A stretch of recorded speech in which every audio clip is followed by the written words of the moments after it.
Hello मेरे प्यारे दोस्तों, कैसे हैं आप सभी लोग। उम्मीद है आप सभी लोग बहुत ही अच्छे होंगे। कहानी के लिए मेरे चैनल को सब्सक्राइब कीजिए, कहानी को लाइक को शेयर ज़रूर कीजिएगा और कहानी कैसी लगी प्लीज़ कमेंट बॉक्स में ज़रूर बताइएगा। कहानी को लेकर कोई भी राय या सुझाव हो वो भी कमेंट बॉक्स में ज़रूर दीजिएगा। तो शुरू करते हैं हम आज की अपनी कहानी। क्या हुआ जी, इतने घबराए हुए क्यों हो? रश्मि की माँ ने पूछा। दरवाज़ा बंद करो पहले, फिर बताता हूँ, कहते हुए अशोक जी ने दरवाज़ा बंद कर लिया। अरे बाहर मेहमान है, बेटी को हल्दी लग रही है, मेहमान क्या कहेंगे, कुछ तो बोलिए। भगवान के लिए मेरा दिल बैठा जा रहा है। वो कैसे बोलूँ, समझ नहीं आ रहा। पर हुआ क्या है भगवान, आपकी घबराहट देख के मुझे भी बेचैनी हो रही है। रमा की माँ, लड़के वालों का फ़ोन आया था, घर बुलाया है, बोला ज़रूरी बात है। मुझे तो चारों तरफ सिर्फ अंधेरा ही दिख रहा है, कहीं उन्हें रमा का सच ना पता चल गया हो। फिर हम क्या करेंगे?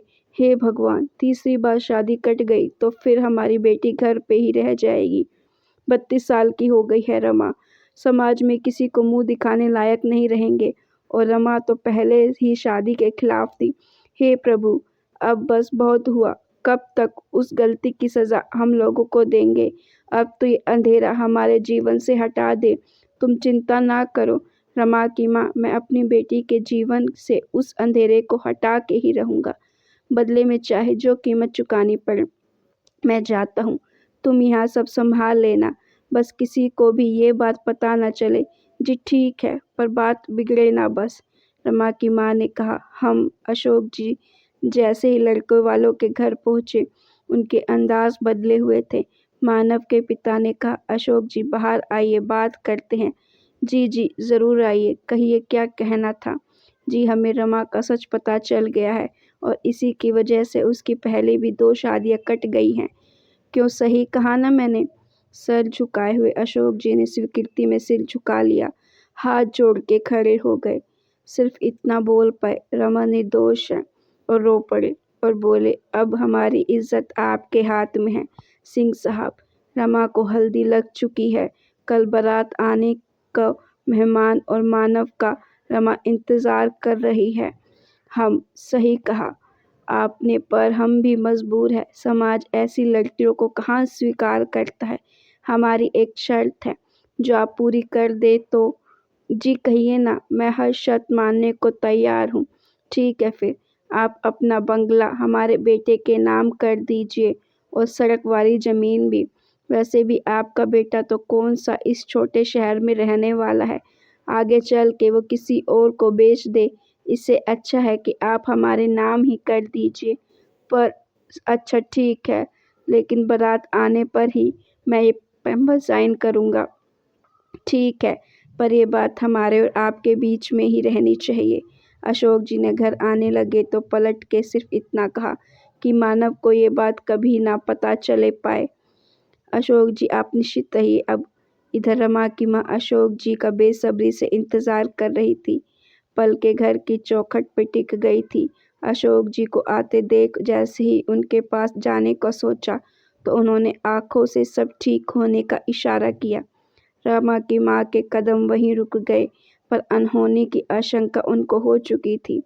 रमा ने अपने माँ पापा के चेहरे की बेचैनी को भांपते हुए पूछा, क्या हुआ माँ? कुछ तो नहीं? कुछ भी नहीं। ऐसा क्यों पूछ रही हो बेटी? कोई बात नहीं, बस तू कल चली जाएगी ना, बस यही सोच रही थी कि तब कैसे रहूंगी। अगले दिन शाम को बारात आनी थी। अशोक जी ने सारी बात अपने पत्नी और बेटे को बुला के बताई कि अब ये घर रमा के ससुराल वालों के नाम हो जाएगा। तो रमा की माँ ने कहा, लेकिन हम कहाँ जाएंगे जी, और मुन्ना भी अभी पढ़ ही रहा है। कोई बात नहीं माँ, दीदी की खुशी से बढ़ के ये घर नहीं है हमारे लिए, और 1 साल बाद तो मेरा MBA पूरा हो जाएगा, तब हम नया घर ले लेंगे। तब तक कहीं किराए का घर देख लेंगे। इतना सुनते ही रमा की माँ रोने लगी। किस बात की सज़ा मिल रही है हमें?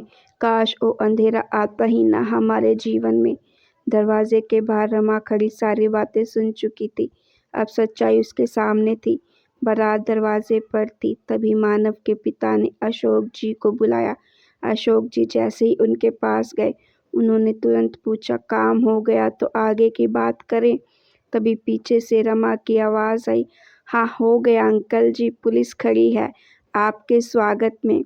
मानव के पिता का गुस्सा 7वें आसमान पे था। उन्होंने बोला, लड़की तुम्हारी इतनी हिम्मत कि हमारी बेइज्जती करो, चरित्रहीन कहीं की, इसीलिए 2 बार तेरी शादी कटी। तुझसे कौन शादी करेगा जो पहले ही अपनी इज्जत गंवा चुकी हो। वो तेरे बाप पे तरस खा के हम तैयार हो गए थे शादी के लिए। अगर तेरा सच यहाँ लोगों को पता हो जाए तो कोई तुझसे शादी नहीं करेगा, जीवन भर कुंवारी ही रह जाएगी, समझी। फिर तो बहुत अच्छी बात है। अगर कोई 12 साल की उम्र में मेरे साथ हुई ज़बरदस्ती को मेरे चरित्र से जोड़ के देखता है, अगर किसी महिला का बलात्कार होने से वो चरित्रहीन और अशुद्ध हो जाती है, तो नहीं करनी मुझे शादी ऐसे इंसान से जिसकी सोच इतनी घटिया हो। और ये सच्चाई मैंने खुद बताई थी मानव को, ताकि वो किसी अंधकार में ना रहे। रिश्तों की शुरुआत सच से हो, पर मुझे नहीं पता था कि आप बाप बेटे सच जानने के उसका ऐसा फ़ायदा उठाएंगे। और हाँ, अब पुलिस को ये भी बता दीजिएगा कि मानव की पहली पत्नी 2 दिन में ही क्यों दुनिया छोड़ के चली गई थी। अशोक जी रमा की तरफ देखने लगे तो रमा ने कहा, हाँ पापा, मैंने ही मानव को अपना सच बताया था और इन लोगों ने मानव की पहली शादी की बात हमसे छिपाई थी। पापा, ये घर आपका था और आपका ही रहेगा। माँ रो वो नहीं, तब मैं छोटी थी, मुझे चारों तरफ अंधेरा और हर कोई गलत ही दिख रहा था। जिसने जैसा बोला वैसा किया और गलत के लिए आवाज़ नहीं उठा पाई। पर अब नहीं, अब मैं गलत बर्दाश्त नहीं करूँगी। क्यों सिर्फ और सिर्फ औरतों के ही चरित्र की परीक्षा होती है। वो मेरे जीवन का अंधेरा था जो अब छट चुका है। अब मैं अपने डर पर जीत चुकी हूँ माँ। क्या बिना शादी के एक औरत समाज में सम्मान नहीं पा सकती? क्या औरत सिर्फ शादी करके ही पूरी हो सकती है? नहीं ना, मैं इस विवाह से इनकार करती हूँ।